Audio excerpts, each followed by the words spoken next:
মহাসড়কে যানবাহনের বেপরোয়া গতি, ঝরছে প্রাণ। টঙ্গীতে বেইলি ব্রিজ ভাঙায় দুর্ভোগে যাত্রীরা।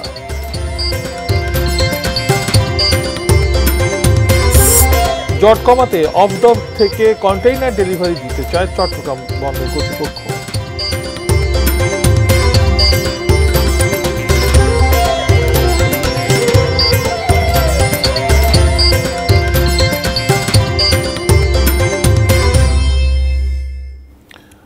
দেখছেন এটিএন নিউজ। দেশের খবরে আপনাদেরকে আমন্ত্রণ জানাচ্ছি, আমি মাশরাফি শশী। আকিজ বশির ক্লাসের সৌজন্যে সংবাদ শিরোনাম দেখছিলেন। এবারে বিস্তারিত।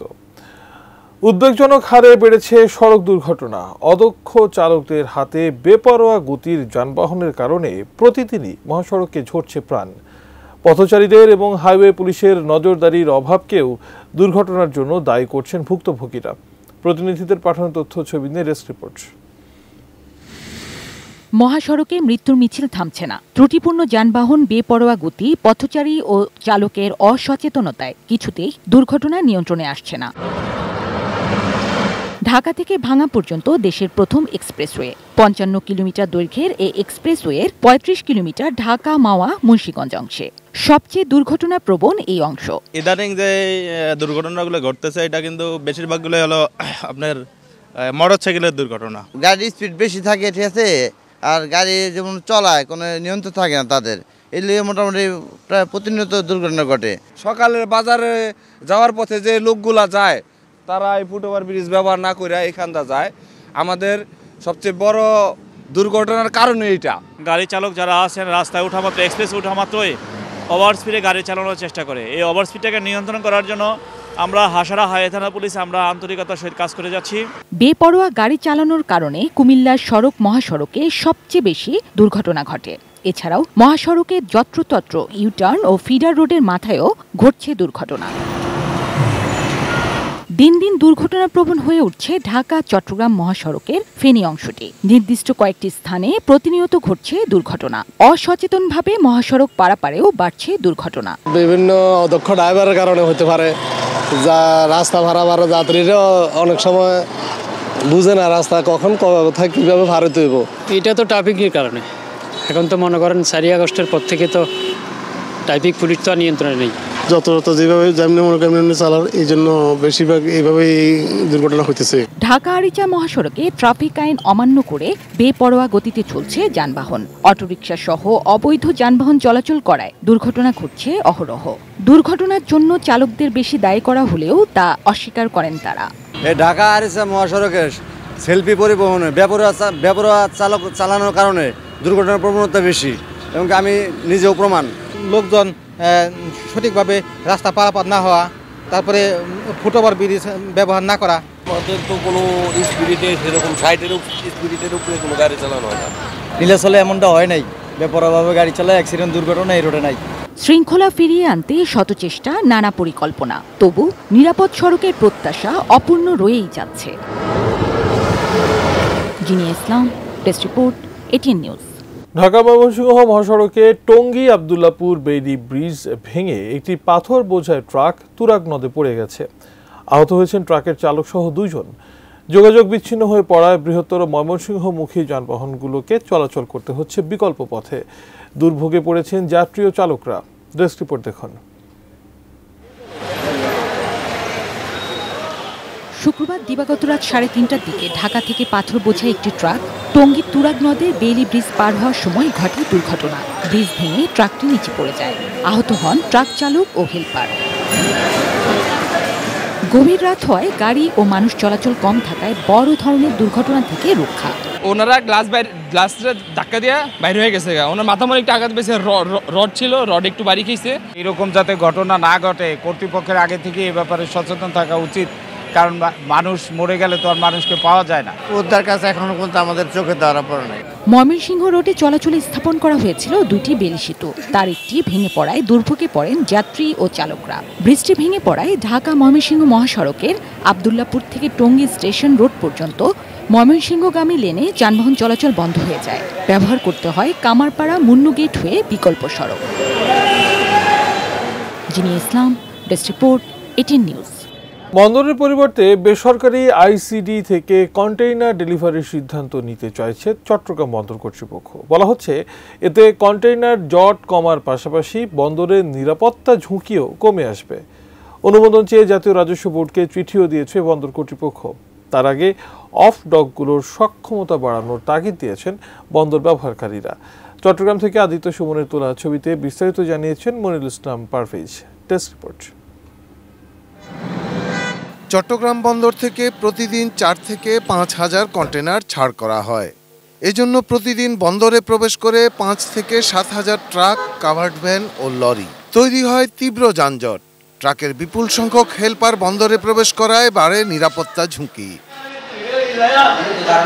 চট্টগ্রাম বন্দর গেল অর্থবছরে কন্টেনার হ্যান্ডলিং করেছে প্রায় 31.5 লাখ একক, যার মধ্যে আমদানি কন্টেনারই প্রায় 17 লাখ।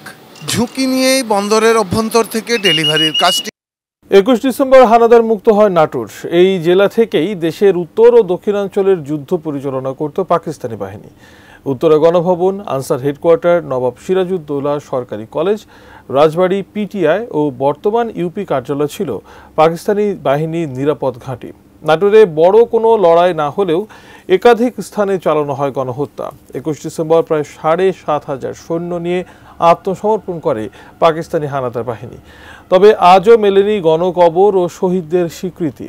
দিবসটি সরকারিভাবে পালনের দাবি নাটোরবাসীর।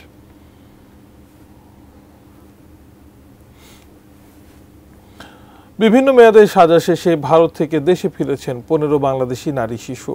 শুক্রবার রাত 9:30টায় ভারতের পেট্রাপোল ইমিগ্রেশন পুলিশ পাচার হওয়া বাংলাদেশিদের বেনাপোল ইমিগ্রেশন পুলিশের হাতে তুলে দেয়।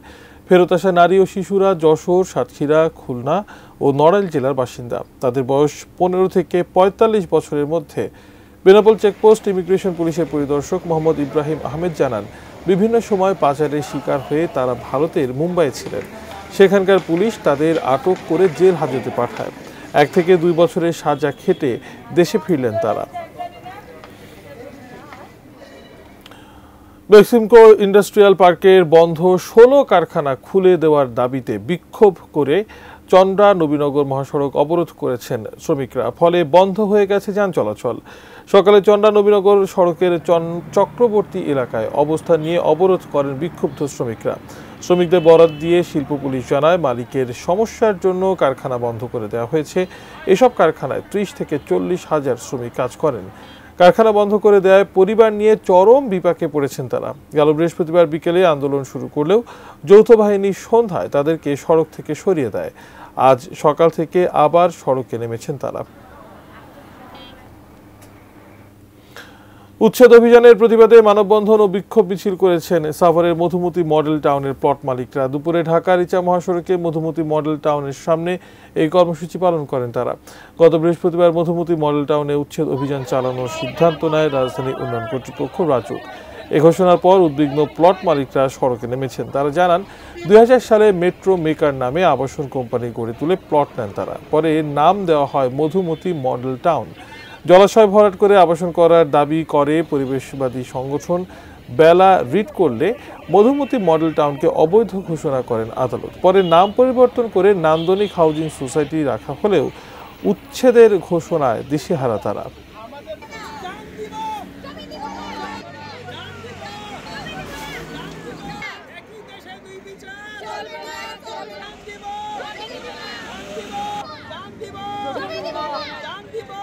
আমরা খাজনা খারিজ সব দিয়েছি, আমরা অনেক আগে কিনেছি, আমরা আমাদের পাই পাই করে জমানো টাকা দিয়ে কিনেছি, আমরা এখানে বসবাস করছি। আমরা আজকে এখানে আসছি, প্রতিবাদ জানাচ্ছি।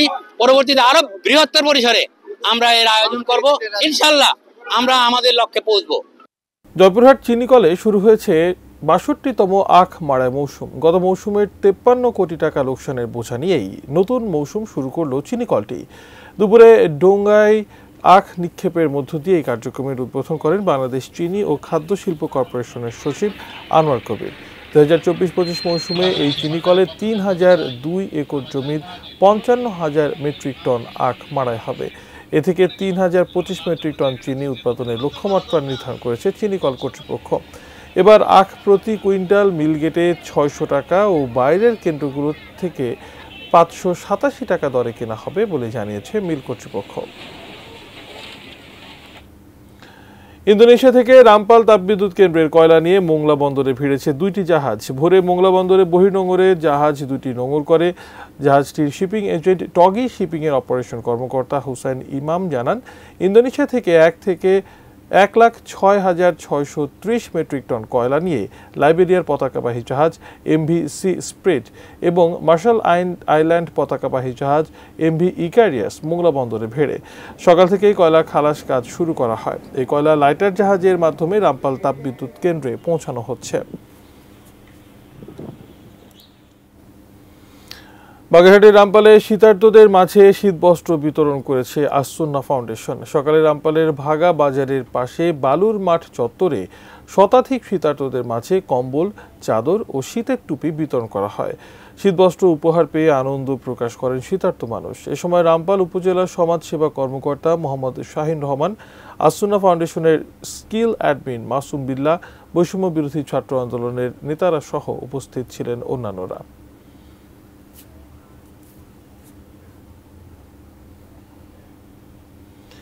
শেষ করব দেশের খবর, তবে তার আগে আকিজ বশির গ্লাসের সৌজন্যে শিরোনামগুলো দেখে নেব আরো একবার।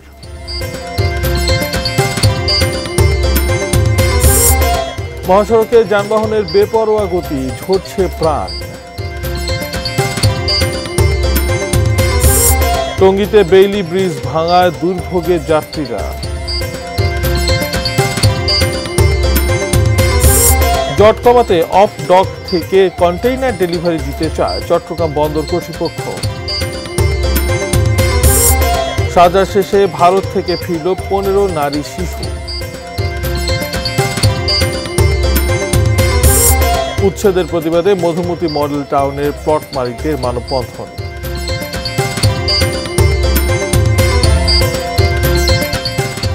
এই ছিল দেশের খবর। সঙ্গে থাকুন, দেখতে থাকুন ATN নিউজ।